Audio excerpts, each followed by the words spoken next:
ਅਸਲਾਮ ਵਾਲੇਕੁਮ ਰਹਿਮਤੁਲਾਹਿ ਵਬਰਕਾਤੁਹ। ਅੱਜ ਫੇਰ ਸਾਡੇ ਨਾਲ ਮੌਲਾਨਾ ਕਾਸਿਮ ਈਸਾਪੁਰੀ ਸਾਹਿਬ ਸਟੂਡੀਓ ਦੇ ਵਿੱਚ ਹਾਜ਼ਰ ਨੇ ਔਰ ਅੱਜ ਅਸੀਂ ਗੱਲ ਕਰਨੀ ਹੈ, ਜਿਸ ਤਰ੍ਹਾਂ ਤੁਹਾਨੂੰ ਪਤਾ ਹੈ ਕਿ ਅੱਗੇ ਨੂੰ ਆਉਣ ਵਾਲੇ ਦਿਨਾਂ ਦੇ ਵਿੱਚ ਐਤਕਾਫ ਦੇ ਵਿੱਚ ਲੋਕਾਂ ਨੇ ਬੈਠਣਾ ਹੈ। ਐਤਕਾਫ ਕੀ ਹੈ, ਐਤਕਾਫ ਦੀ ਕੀ ਫਜ਼ੀਲਤ ਹੈ, ਕਿਵੇਂ ਬੈਠਣਾ ਚਾਹੀਦਾ ਹੈ ਔਰ ਅੱਲਾ ਨੇ ਕੀ ਇਨਾਮ ਰੱਖਿਆ ਇਹਦੇ ਵਾਸਤੇ, ਇਹ ਸਾਰੀਆਂ ਗੱਲਾਂ ਆਪਾਂ ਕਰਾਂਗੇ ਮੌਲਾਨਾ ਕਾਸਿਮ ਸਾਹਿਬ ਦੇ ਨਾਲ। ਆਓ ਆਪਾਂ ਵੈਲਕਮ ਕਹੀਏ ਔਰ ਇਹਨਾਂ ਤੋਂ ਇਸ ਟੌਪਿਕ ਦੇ ਉੱਪਰ ਜਾਣਕਾਰੀ ਲਈਏ। ਕਾਸਿਮ ਸਾਹਿਬ, ਇੱਕ ਵਾਰ ਫੇਰ ਵੈਲਕਮ ਤੁਹਾਡਾ ਮੇਰੇ ਚੈਨਲ ਰੀਸੈਂਟ ਟਾਈਮ ਦੇ ਵਿੱਚ, ਔਰ ਚਾਹੂੰਗਾ ਸਰ ਐਤਕਾਫ ਦੀ ਫਜ਼ੀਲਤ ਦੇ ਉੱਪਰ ਥੋੜ੍ਹਾ ਜਿਹਾ ਤੁਸੀਂ ਸਾਨੂੰ ਦੱਸੋ। बिस्मिल्लाहिर्रहमानिर्रहीम। रमज़ानुल मुबारक के बाबरकत और मुक़द्दस महीने के अंदर अल्लाह रब्बुल इज़्ज़त ने जो इबादत रखी है इनका अजर व सब दुगना चुगना कर दिया है। जो भी इबादत हो, फ़र्ज़ नमाज हो, नफल नमाज हो, चाहे वो ज़कात के ताल्लुक़ से हो, कुरान की तिलावत के ताल्लुक़ से हो, तरावी के ताल्लुक़ से हो, नफल के ताल्लुक़ से हो, तहज्जुद के ताल्लुक़ से हो, नवाफिल के ताल्लुक़ से हो, ज़िक्र व इबादत के ताल्लुक़ से हो, तस्बीहात के ताल्लुक़ से हो, दुआओं के ताल्लुक़ से हो, जितनी भी इबादतें हैं ये सारी की सारी इबादतों का सवाब अल्लाह रब्बुल इज़्ज़त ने दुगना चुगना कर दिया है। और एतकाफ़ उसमें से एक अहम इबादत है। और एतकाफ़ ये अरबी ज़ुबान का लफ्ज़ है। इसका माना आता है जम जाना, एक जगह साबित कदम रह जाना, जम जाना। अब एतकाफ़ के अंदर होता क्या है कि एक शख्स रमज़ानुल मुबारक के बाबरकत और मुक़द्दस महीने के तीसरे अशरे में 20वें रोज़े की शाम से, यानी जब 20वें रोज़े को जब चाँद दिखता है और 20वें रोज़े की शाम से लेकर ईद उल फित्र तक जो है वो मस्जिद के अंदर एतकाफ़ की नीयत से ठहरता है। इसके अंदर वो मुख्तलिफ़ किस्म की इबादतें करता है, नवाफिल, तरावी वगैरह इबादत, कुरान की तिलावत, ज़िक्र, तस्बीह, तहज्जुद वगैरह सब उसमें इबादत, उसमें उसका एहतमाम करता है। ये जो एतकाफ़ है, इस एतकाफ़ की फ़जीलत के बारे में अल्लाह के नबी सल्लल्लाहु अलैहि वसल्लम ने इरशाद फरमाया कि रमज़ानुल मुबारक के बाबरकत और मुक़द्दस महीने के अंदर ताक रातें तलाश करो, यानी शब क़दर की रातें। तो ताक रातें तलाश करने के लिए सबसे अच्छा तरीक़ा जो अल्लाह के नबी ने फरमाया है वो एतकाफ़ है। अब होता यह है कि अगर हम एतकाफ़ में नहीं बैठेंगे और इधर उधर मतलब अपने काम काज में मसरूफ़ रहेंगे तो उस सूरत में हो सकता है कि थकावट की वजह से या काम काज की मसरूफियात की वजह से या ज़्यादा मसरूफ़ रहने की वजह से रातों को हम इबादत ना कर पाएँ और शब क़दर को हम तलाश ना कर पाएँ।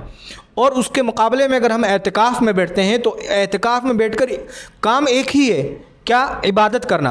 अब जब काम इबादत करना ही है, उसके अलावा हमारा कोई काम नहीं है, तो इंशाअल्लाह अल्लाह की ज़ात से कवी उम्मीद है कि अल्लाह रब्बुल इज़्ज़त हमें ताक़ रातें इनायत फरमाएगा। अल्लाह के नबी सल्लल्लाहु अलैहि वसल्लम ने इरशाद फरमाया, तहर्रउ लैलतुल क़द्री मिनल अश्रिल अवाख़िर फ़ी रमज़ान, कि रमज़ानुल मुबारक के महीने के अंदर आखिरी अशरे की ताक रातों के अंदर शब क़दर तलाश करो। और ये तभी मुमकिन हो सकता है जब एक शख्स एतकाफ़ के अंदर बैठता है। अच्छा, एतकाफ़ ये इसकी एक मिसाल यूँ समझ लीजिए कि जिस तरीके से एक शख्स किसी के पास, किसी माल व असबाब वाले शख्स के पास गया अपनी ज़रूरत को लेकर। अब जब वो अपनी ज़रूरत को लेकर गया और उसने उसको यूँ कहा कि भी जब तक तू मेरी ज़रूरत को पूरा नहीं करेगा तब तक मैं तेरे घर पर बैठा रहूँगा।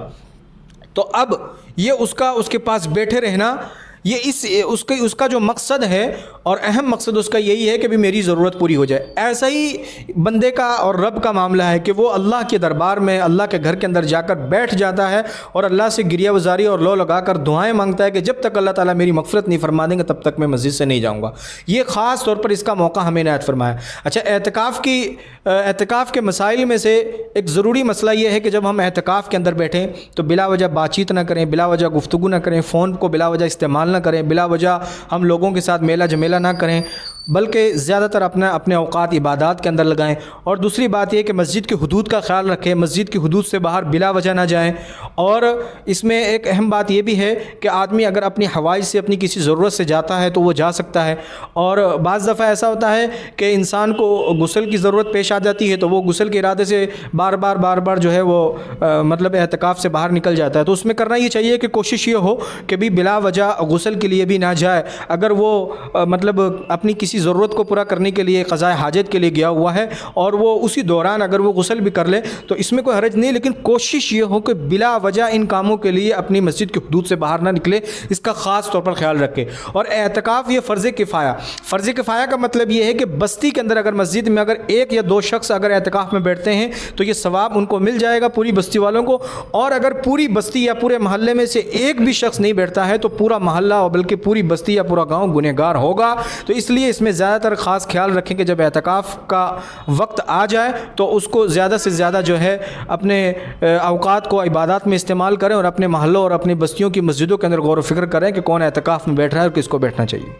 بہت بہت شکریہ مولانا قاسم صاحب نے بہت خوبصورت الفاظ ਦੇ ਵਿੱਚ ਜੋ ਹੈ ਇਤਕਾਫ ਦੇ ਬਾਰੇ ਜਾਣਕਾਰੀ ਦਿੱਤੀ ਹੈ, ਔਰ ਮੈਂ ਉਮੀਦ ਕਰਦਾ ਕਿ ਬਹੁਤ ਸਾਰੇ ਸਾਡੇ ਭਾਈ ਭੈਣਾਂ ਤੇ ਸਾਡੇ ਜਿਹੜੇ ਬੰਦੇ ਜਾਣਨਾ ਚਾਹੁੰਦੇ ਨੇ ਇਹਨਾਂ ਟੌਪਿਕਸ ਦੇ ਉੱਪਰ, ਛੋਟੇ ਛੋਟੇ ਟੌਪਿਕਸ ਹੈ 5-5 7-7 ਮਿੰਟਾਂ ਦੇ ਟੌਪਿਕਸ ਹੈ ਜਿਹੜੇ ਰਮਜ਼ਾਨ ਦੇ ਵਿੱਚ ਰਮਜ਼ਾਨ ਸਪੈਸ਼ਲ ਪ੍ਰੋਗਰਾਮ ਦੇ ਅੰਡਰ ਚੱਲ ਰਹੇ ਹਨ। ਮੈਂ ਉਮੀਦ ਕਰਦਾ ਕਿ ਤੁਸੀਂ ਮੁਫੀਦ ਹੋਵੋਗੇ। ਇਹਨਾਂ ਸ਼ਬਦਾਂ ਦੇ ਨਾਲ ਵਿਦਾ ਲਊਂਗਾ ਔਰ ਆਉਣ ਵਾਲੇ ਸਮੇਂ ਦੇ ਵਿੱਚ ਹੋਰ ਵਧੀਆ ਵੀਡੀਓਜ਼ ਲੈ ਕੇ ਹਾਜ਼ਰ ਹੁੰਦੇ ਰਹਾਂਗੇ। ਤੁਸੀਂ ਵੀ ਜੁੜੇ ਰਹੋ। Thank you very much.